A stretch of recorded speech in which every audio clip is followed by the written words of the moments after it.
There's a fix for this that almost nobody tries because it asks you to do the exact opposite of what every instinct tells you to do.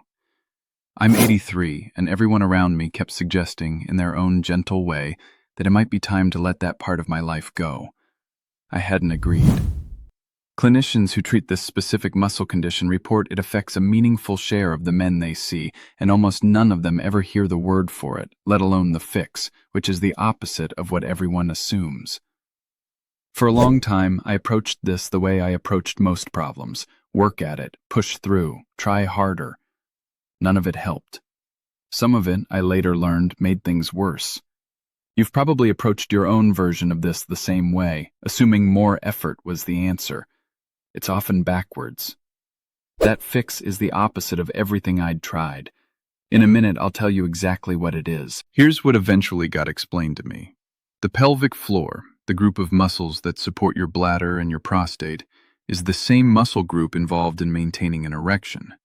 Most men have heard of strengthening it through Kegel exercises.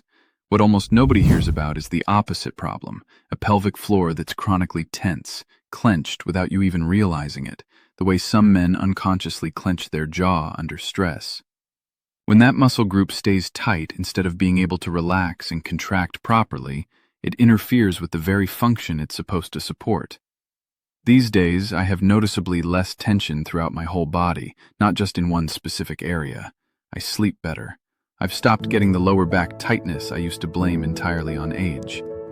I'm not telling you that to brag. I'm telling you because the fix went far beyond just one part of my life, which surprised me completely. I clenched, I strained, I put in effort in exactly the way that seemed logical for months. None of it helped, and some of it, I later learned, was actively making things worse. Looking back, I understand why I defaulted to effort. Every other problem in my life had responded to trying harder: work, finances, even most health scares. It never occurred to me that this particular muscle group might be the rare exception where more effort was the actual mechanism of the problem, not the solution to it.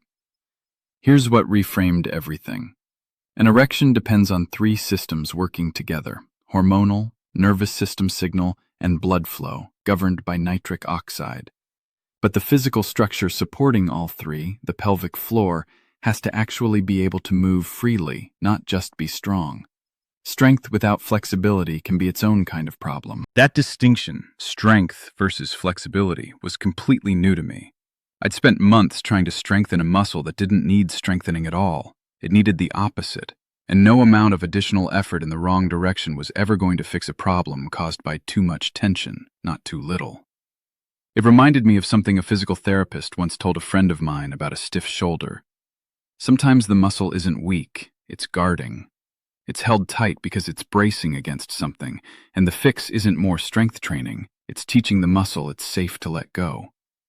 I hadn't thought about that advice in years until it suddenly applied directly to me. For 3 years, I slept 3 feet away from my wife, and it felt like 300 miles.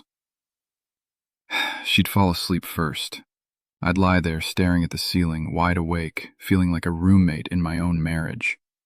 I thought something was wrong with me. It wasn't weakness, and it wasn't just age. Here's what no one ever sits a man down to explain. This isn't about willpower. It's about specific systems in your body quietly losing steam year after year, while nobody tells you it's even happening.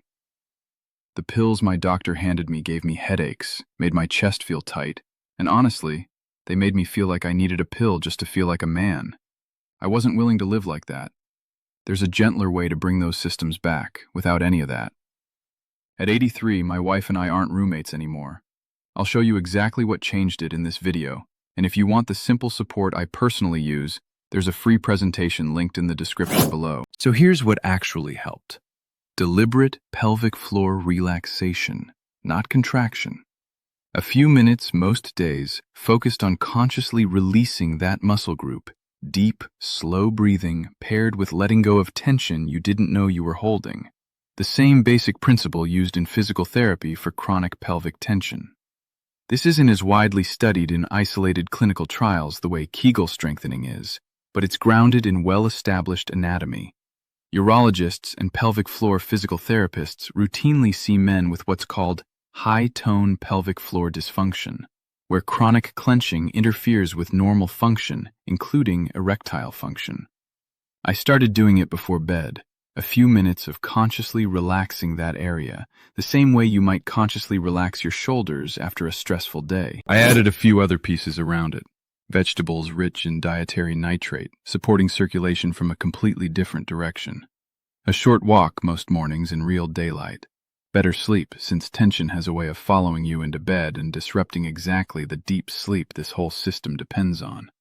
Less alcohol, since it tends to add tension elsewhere in the body, even while feeling relaxing in the moment. Letting go of that muscle group turned out to require the same kind of patience as everything else worth doing. A few weeks before I even felt confident I was doing it correctly, longer still before I noticed any real difference. The hardest part, honestly, was trusting that relaxing was the actual answer. Every instinct I had said to work harder, tense more deliberately, push through.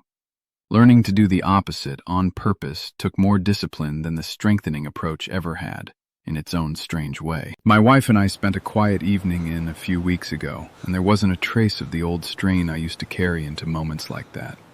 It felt easier, in a way I hadn't expected. Easier to feel, almost effortless. I think about a man named Raymond who wrote in, 79, who told me he'd been doing Kegel exercises religiously for months with no improvement, and it wasn't until a physical therapist actually examined him that anyone identified he had the opposite problem entirely. Too much tension, not too little strength. He said it was the first explanation that actually matched what his own body felt like. If you're on medication for blood pressure or your heart, please hear this clearly. Nothing here replaces your treatment, and you should never stop or change a medication on your own. Mention anything new to your doctor every single time. Raymond told me months of diligent Kegel exercises, done exactly as instructed, had actually made things slightly worse before a physical therapist finally identified the real issue.